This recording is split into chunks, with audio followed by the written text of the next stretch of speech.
Hello and welcome. I'm Master Lama Rasaji, and this is our Shangri-La Friday edition of Rasaji Speaks. To all Americans out there, I hope you had a wonderful Thanksgiving. We just had absolutely a ball uh, yesterday. So I hope that Thanksgiving carries into Advent and everything. Don't forget to join us today. We are having class today, and that's at training at 1 p.m. Eastern Time. It's still not too late to sign up. Today's title is Did Jesus Meet Maha Avatar Babaji? A lot of times people wonder what Maha is Sanskrit for supreme, just like Yang is the Maha Lamaji in the Lamasery. And so Babaji, is a supreme avatar. Out of the 120 some odd avatar, there's usually about a dozen that would be considered Maha, supreme avatar, right? And hopefully, maybe one day, Lamaji, they'll find it fit that will make it into that real small, tight circle, right?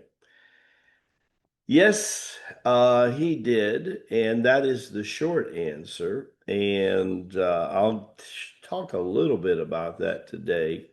As I'm doing, I want you to write down that on the 11th of December, Thursday, is our next broadcast on Facebook and YouTube live with Live with Lama G's show that'll be eventually become a weekly podcast sometime next year as the audience continues to get larger, what it is, and we're really excited about that. We're going to talk about the lost years of Jesus. Where was Jesus in those 16 to 17 years that Scripture does not mention that? I mean, it's kind of like, most important person in Scripture, it definitely in the New Testament, right? Where is he? All right. It's an interesting when you try to pin down a priest or a preacher or a deacon or a minister. It's very humorous sometimes to see what kind of answers that they would come up with. So I've had fun with that over the years. You might try it out a little bit. It's a lot of fun. It brings up interesting conversation. Jesus had his head shaved on a tree almost identical to this hanging over the Ganges right outside of the city called Benares that today they call Kashi. Indians are trying to do the same as a lot of other woke kind of consciousness people, the academia Indians, I should say, and that is change their history, you know. So Benares, if you know, it was still called Benares even when Sri Yukteswar was up and running. He had two ashrams, one in Sariapur and the other one in Benares. And Babaji shaved Jesus's head in Benares close to the Ganges under a tree that actually hung over like that, almost like an umbrella. And Jesus sit in the water shaving his head. I had the privilege of shaving Babaji's head early in this life when I was in India one of the times. And that was the body that Babaji materialized in 1970. I also had the privilege of giving Babaji a massage. And that was quite interesting because I kept trying to find tension in his body. And I couldn't find any tension.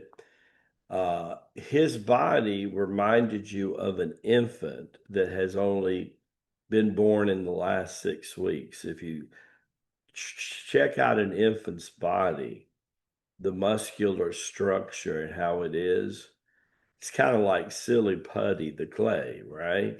You can push your finger down to about the second knuckle in them because there's no resistance. That's something we learn to do, take on tension and hold on to it as we become more worldly and stuff. But Babaji, no tension, as if he was an infant himself.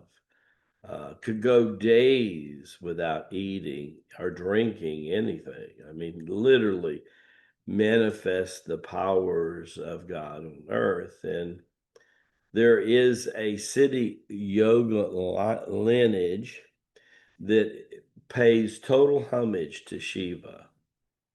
And I've got reels now that sometimes when you're with me individually, maybe I'll show them to you, but they usually dress in a orange asawa. Asari. Asawa is a Filipino wife. So Asari, I mix those names up sometimes. All these different languages that run through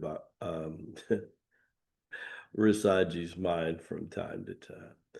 We'll get into a lot more detail about Baba and Jesus's interaction in scripture, but also on the journey as we start to talk about the Magi coming to Bethlehem and how all that preparation. You see, in the Lamasery, there was our own prophecy that had nothing to do with the Hebrew prophecy. But it's interesting to note that, and it should make you excited, that here was this Hebrew and Old Testament history, but our history was much more precise.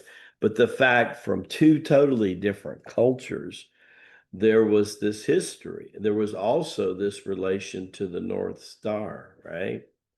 And again, nothing like a picture of a thousand words, right? But yeah, there was also the relation to that star in both prophecies, right? But the preparation before Jesus's birth, you'll hear about. You'll hear about the early years of Jesus that's not mentioned in the Bible, the relation between him and John the Baptist more that you're not hearing. But you'll hear the journey, the lost years, and how Joseph, right, and John the Beloved's family allowed John the Beloved, who was almost 6 years younger than Jesus, to kind of tag along. The two of them, and about 35 to 36 servants, and the Magi ends up going to Egypt, and then, of course, goes back to Nazarene when Jesus is about 4 or 5 years old.